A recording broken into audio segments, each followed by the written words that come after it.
ভেনেজুয়েলায় পরপর দুইটি ভূমিকম্প আঘাত হানল। একটি ভূমিকম্পের পরিধি ছিল 7.5 মাত্রা, আরেকটি ছিল 7.2 মাত্রা। এই যে পরপর দুইটি ভূমিকম্প প্রবলভাবে আঘাত হানল, এতে করে অসংখ্য বাড়িঘর বিধ্বস্ত হয়ে গিয়েছে। এগুলো তো কোনো ভূমিকম্পই না। আসল ভূমিকম্প হলো কিয়ামতের আগে আল্লাহ সুবহানাহু ওয়া তাআলা যে ভূমিকম্প দিবেন, যে জালজালা সৃষ্টি করবেন, সেটি হলো আসল ভূমিকম্প। এগুলো হলো তার ভূমিকা মুকদ্দমা।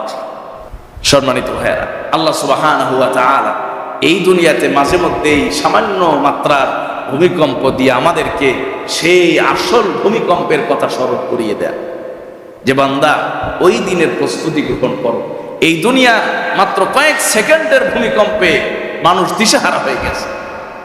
মানুষ একবার এই ওয়ালে বাড়ি খাচ্ছে, আরেকবার ওই ওয়ালে বাড়ি খাচ্ছে। একবার মানুষ এদিকে যাচ্ছে, আরেকবার ওদিকে যাচ্ছে। মানুষ দিশেহারা। সেই কঠিন কিয়ামতের প্রলয় আর ভূমিকম্প যখন শুরু হবে, তখন মানুষের কি পরিস্থিতি হবে? সম্মানিত ভাইয়া, হাদিস শরীফে এসেছে কিয়ামতের আগে এই ভূমিকম্পের মাত্রা বেড়ে যাবে। ভূমিকম্পের মাত্রা বেড়ে যাবে, মাঝে মধ্যেই ভূমিকম্প হবে। আসলে কিন্তু শুরু হয়ে গেছে। আগে এত বেশি ভূমিকম্প দেখা যেত না, কথা বলুন ঠিক কিনা? ইদানিং বেড়ে গেছে। তো আল্লাহ সুবহানাহু ওয়া তাআলা আমাদেরকে এই পরিস্থিতি থেকে যেন হেফাজতে রাখেন। সকলেই পড়ি আমিন। সম্মানিত সুদী মুসল্লিয়ানে কেরাম, আল্লাহ সুবহানাহু ওয়া তাআলা আমাদেরকে যে নিয়ামতগুলোর মধ্যে সবসময় সব অবস্থায় আমাদেরকে রেখেছেন, তার মধ্যে একটি বড় নিয়ামত হলো আল্লাহ সুবহানাহু ওয়া তাআলা আমাদেরকে নিরাপত্তার চাদরে আবৃত করে রেখেছেন। সকলে আবারও পড়ি আলহামদুলিল্লাহ। যে আল্লাহ সুবহানাহু ওয়া তাআলা আমাদের উপরে তার আসমানি এমন কোনো গজব, এমন কোনো বিপদ, এমন কোনো মুসিবত, এমন কোনো সংকট তিনি আমাদের দেশে, আমাদের এই জীবনে তৈরি করেননি যাতে আমাদের জীবন বিপন্ন হয়ে যায়, আমাদের জন্য জীবন দুর্বিষহ হয়ে যায়।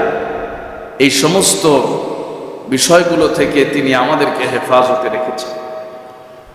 সম্মানিত প্রিয় সুধী, আল্লাহ সুবহানাহু ওয়া তাআলা আমাদেরকে যে কত ভালোবাসেন, কত মহাব্বত করেন, আমাদের উপরে তার কত খাস মেহেরবানি, বিশেষ মেহেরবানি, এটি আমরা মাঝে মধ্যে উপলব্ধি করি।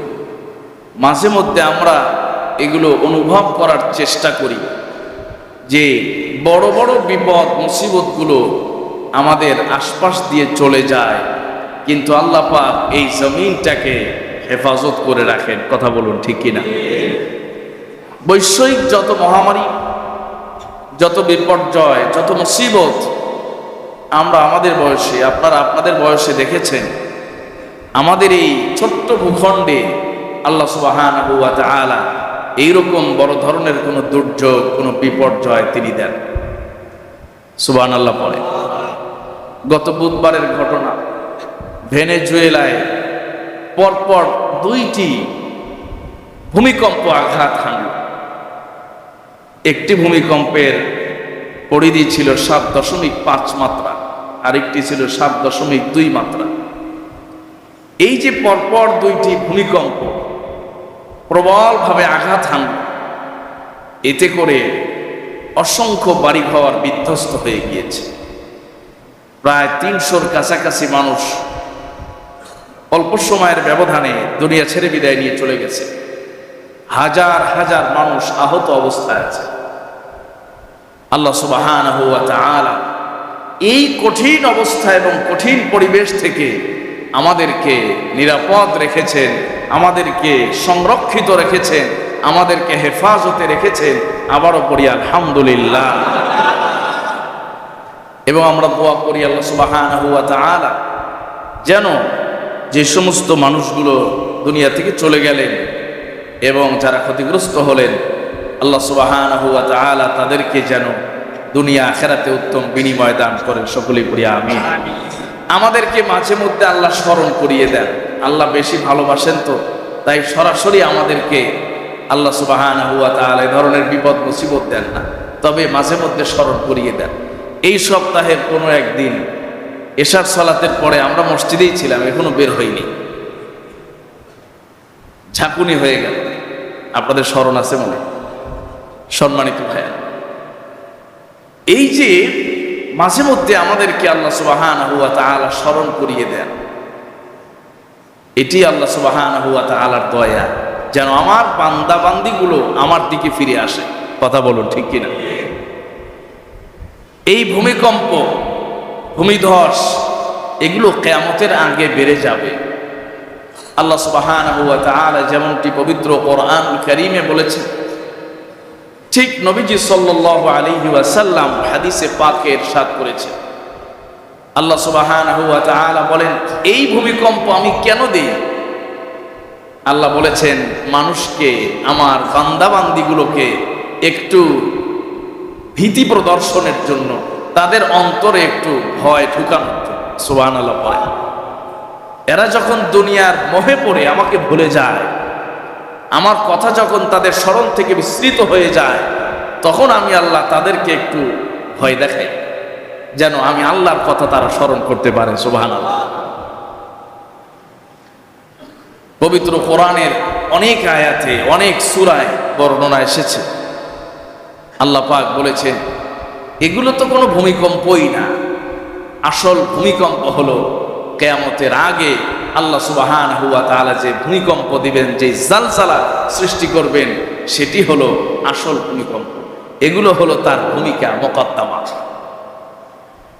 আল্লাহ সুবহানাহু ওয়া তাআলা বলেন, লা ইয়াহজুনুহুমুল ফাযাউল আকবার ওয়া তাতালাক্কাহুমুল মালাইকা হাযা ইয়াউমুকুমুল্লাযী কুনতুম তুআদুন। আল্লাহ বলছেন, ফাযাউল আকবার, সবচেয়ে বড় ভূমিকম্প, সবচেয়ে বড় ভূমিকম্প। তাতালাক্কাহুমুল মালাইকা হাযা ইয়াউমুকুমুল্লাযী কুনতুম তুআদুন। আর এটি তো ঘটবে সেই নির্ধারিত দিনে, যেই দিনের ওয়াদা, যেই দিনের ঘোষণা, যেই দিনের এলান আল্লাহ পাক রব্বুল আলামিন কোরআনের মধ্যে অসংখ্য জায়গায় দিয়ে রেখেছে। পবিত্র কোরআনে সূরা হজের প্রথমে আল্লাহ পাক বলেছেন, সেই ভূমিকম্পের বিভীষিকা কেমন হবে। ইয়া আইয়ুহান নাসুত্তাকু রাব্বাকুম ইন্না জালজালাতাস সাআতি শাইউন আযীম। জালজালাতাস সাআ, কিয়ামতের যে প্রকম্পন আর ভূমিকম্প, শাইউন আযীম, এক মহা ভূমিকম্প হবে, এক কঠিন ভূমিকম্প হবে। আল্লাহ পাক বলছেন, সেই কেমন ভূমিকম্প, সেই ভূমিকম্পের মাত্রা এত বেশি হবে, এত কঠিন হবে। এই আয়াতে আল্লাহ পাক রব্বুল আলামিন যেমনটা ভূমিকম্পের বিভীষিকার বর্ণনা দিলেন, মাত্রার বর্ণনা দিলেন, দুনিয়ার বিজ্ঞান, দুনিয়ার আবিষ্কার, তারা আবিষ্কার করতে পারে যে এই ভূমিকম্পের মাত্রা কত হলো। কিন্তু কিয়ামতের দিন যেই ভূমিকম্প শুরু হয়ে যাবে, ওই ভূমিকম্পের মাত্রা কত হবে কেউ অনুমান করতে পারবে না। পবিত্র কোরআনের সূরাতুল হজের 2 নম্বর আয়াতে আল্লাহ পাক রব্বুল আলামিন বলেছেন, সেদিন ওই ভূমিকম্পের সময় কোন গর্ভবতী মহিলা যদি ওই সময় উপস্থিত থাকে, কিভাবে তার গর্ভপাত হয়ে যাবে সে নিজেও টের পাবে না। সুবহানাল্লাহ। শুধু তাই নয়, মানুষ হবে সুকারা, তাদেরকে বলা হয়েছে মানুষ মাতাল হয়ে যাবে।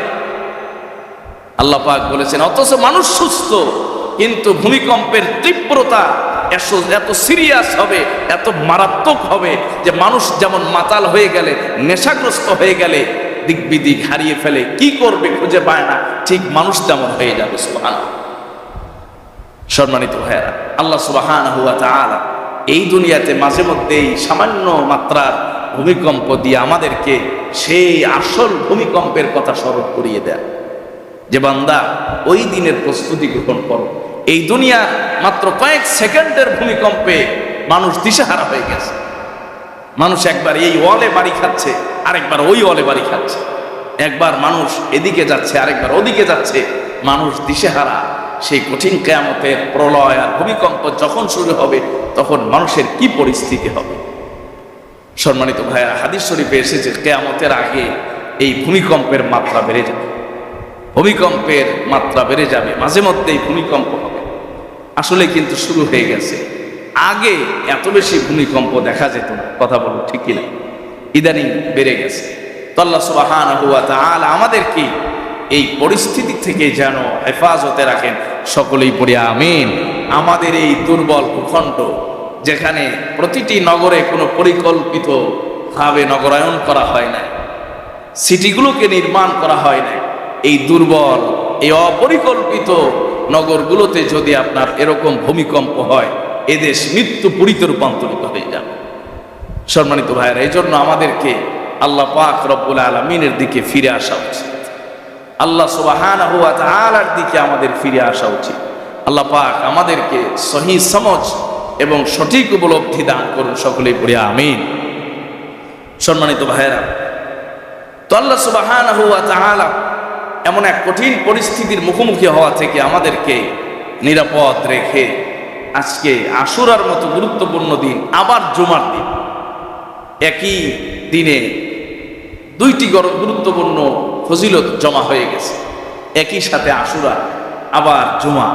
আল্লাহ সুবহানাহু ওয়া তাআলা আমাদেরকে জুমায় হাজির করেছে।